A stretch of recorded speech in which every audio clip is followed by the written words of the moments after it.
This man is dropping truth bombs. Take a listen. I mean, doesn't the Quran say that men have authority over women? Well, don't they? I mean, according to your own narrative, men have been running the show. The feminists are asking for their so-called rights from who exactly? Okay, if you didn't have what you call patriarchy, then what you would have is a hell on earth for women. Because clearly, women do not have the power to coerce men, to force men, to make men deal with them this way or that way. If you're out somewhere and a man starts to chat you up and you don't want to be chatted up, what do? You tell him, I have a boyfriend. I'm married. And he goes away.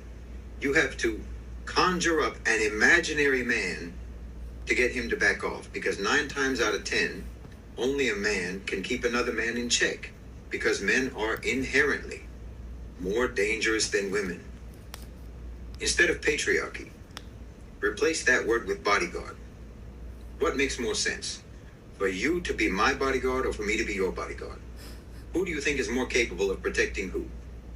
From who? If men didn't protect women, who would? Why, men would do whatever they wanted.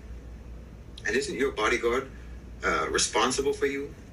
Shouldn't you listen to him if he says, for example, don't go here, don't go there, or let's take this route instead of that route because it's safer? Isn't that authority? Yeah. But he's doing it for you. Would you feel resentment about that authority? That's irrational. Look, you cannot dismiss the importance of physicality, human physicality. We're physical beings. Technology does not level the field the way you think it does.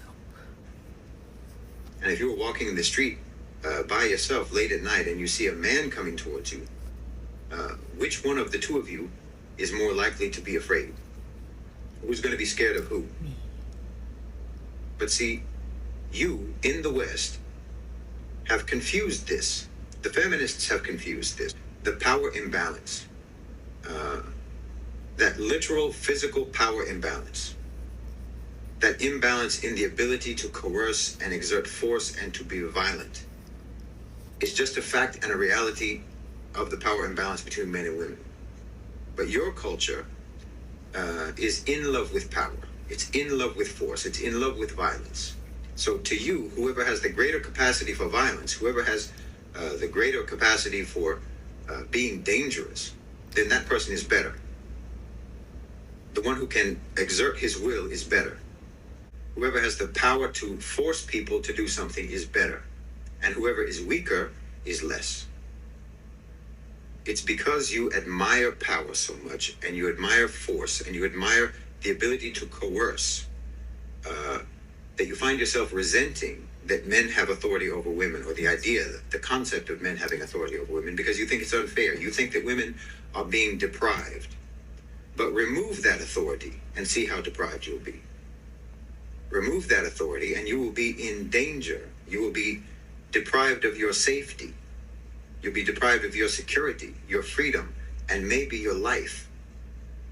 You invent a concept, this concept of equality, and treat it as sacred, and you believe in it religiously, with religious devotion, and you demand that everyone believes in it, and no one can dare doubt the reality and the holy truth of the concept of equality, even though all evidence that you are exposed to on a daily basis disproves that concept.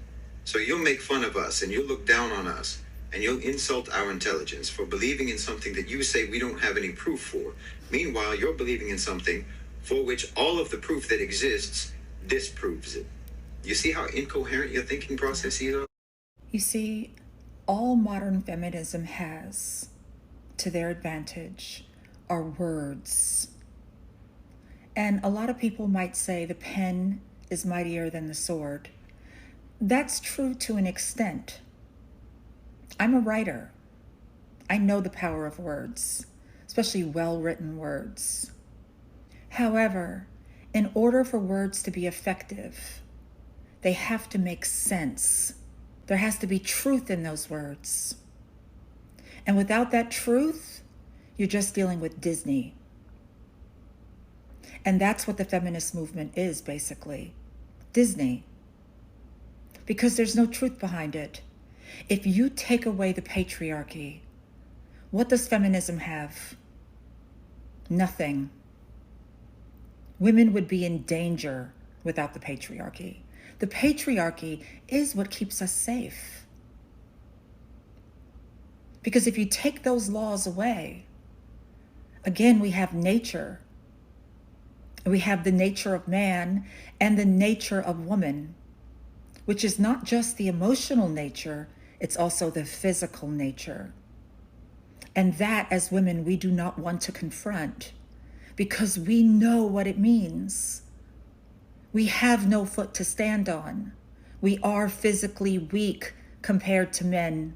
The only demographic of human beings on this planet that women have an advantage over are children.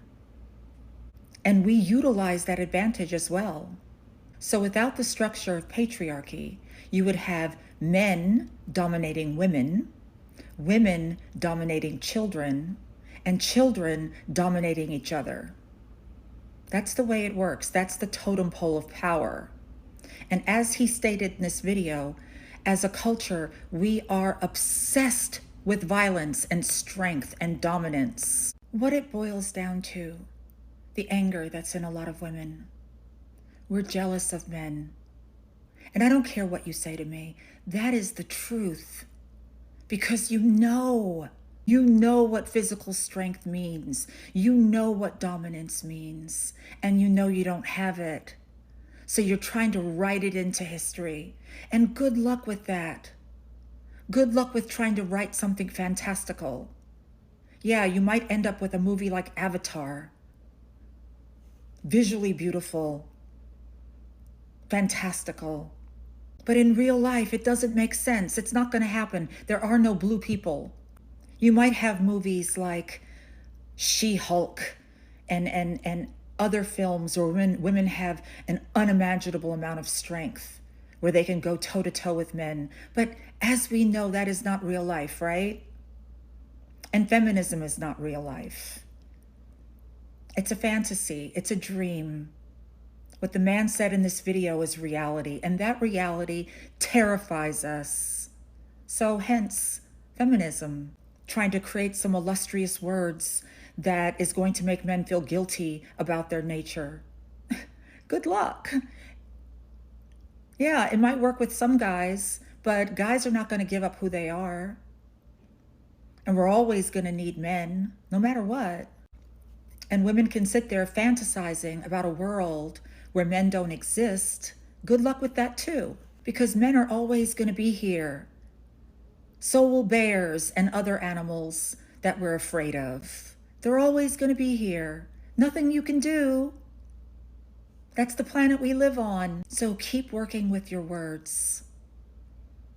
Keep trying to make men feel guilty. Keep trying to make men feel that we need an egalitarian planet. Egalitarianism doesn't exist. Equality does not exist between the genders. It simply does not. You could give people rights. We have those. I can vote. I can work. I can do what I want to do. But what more do you want? You want to bend the very nature of men? It won't happen. Because men are different. And so are you.